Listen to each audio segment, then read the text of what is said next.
اعوذ باللہ من الشیطان الرجیم، بسم اللہ الرحمن الرحیم۔ حضرت ادریس علیہ السلام، آپ حضرت نوح علیہ السلام کے والد کے دادا ہیں۔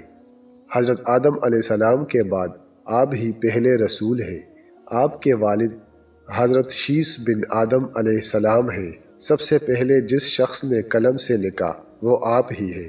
کپڑوں کے سینے اور سلے ہوئے کپڑے پہننے کی ابتدا بھی آپ ہی سے ہوئی۔ اس سے پہلے لوگ جانوروں کی کالیں پہنتے تھے۔ سب سے پہلے ہتھیار بنانے والے، ترازو اور پیمانے قائم کرنے والے اور علم نجوم و حساب میں نظر فرمانے والے بھی آپ ہی ہیں۔ یہ سب کام آپ ہی سے شروع ہوئے۔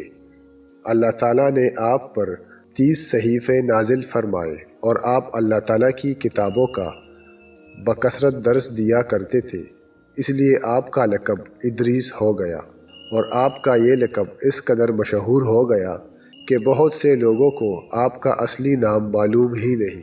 قرآن مجید میں آپ کا نام ادریس ہی ذکر کیا گیا ہے۔ آپ کو اللہ تعالیٰ نے آسمان پر اٹھا لیا ہے۔ بخاری اور مسلم کی حدیث میں ہے کہ حضور اکرم صلی اللہ علیہ وآلہ وسلم نے شب معراج حضرت ادریس علیہ السلام کو چوتھے آسمان پر دیکھا۔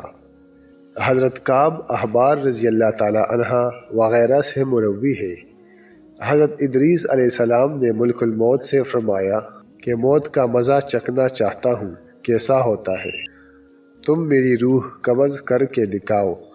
ملک الموت نے اس حکم کی تعمیل کی اور روح قبض کر کے اسی وقت آپ کی طرف لوٹا دی اور آپ زندہ ہو گئے۔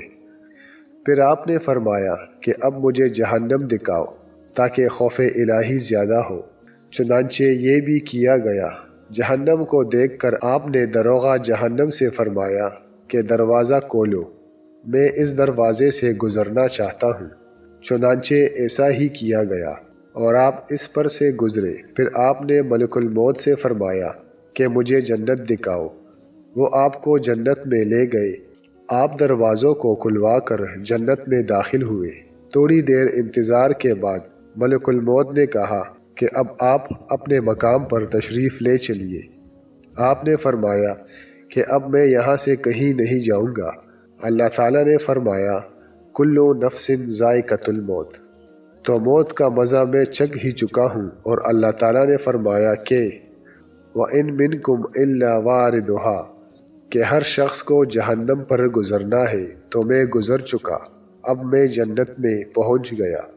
اور جنت میں پہنچنے والوں کے لیے اللہ تعالیٰ نے فرمایا ہے وَمَا هُم مِّنْهَا بِمُخْرَجِينَ، کہ جنت میں داخل ہونے والے جنت سے نکالے نہیں جائیں گے۔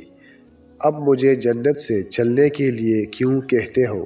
اللہ تعالیٰ نے ملک الموت کو وحی بھیجی کہ حضرت ادریس علیہ السلام نے جو کچھ کیا میرے اذن سے کیا، اور وہ میرے ہی اذن سے جنت میں داخل ہوئے، لہٰذا تم انہیں چھوڑ دو، وہ جنت ہی میں رہیں گے۔ چنانچہ حضرت ادریس علیہ السلام آسمانوں کے اوپر جنت میں ہے اور زندہ ہے۔ تفسیر خزائن العرفان، سورہ مریم۔ حضرت ادریس علیہ السلام کے آسمانوں پر اٹھائے جانے اور ان کو ملنے والی نعمتوں کا مختصر اور اجمالی تذکرہ قرآن مجید کی سورہ مریم میں ہے، جس کی چند آیات اسکرین پر نظر آ رہی ہے۔ اور کتاب میں ادریس کو یاد کرو، بے شک وہ صدیق تھا، اور ہم نے اسے بلند مکان پر اٹھا لیا ہے، جن پر اللہ نے احسان کیا، غیب کی خبریں بتانے والوں میں سے آدم کی اولاد سے۔ سورہ مریم۔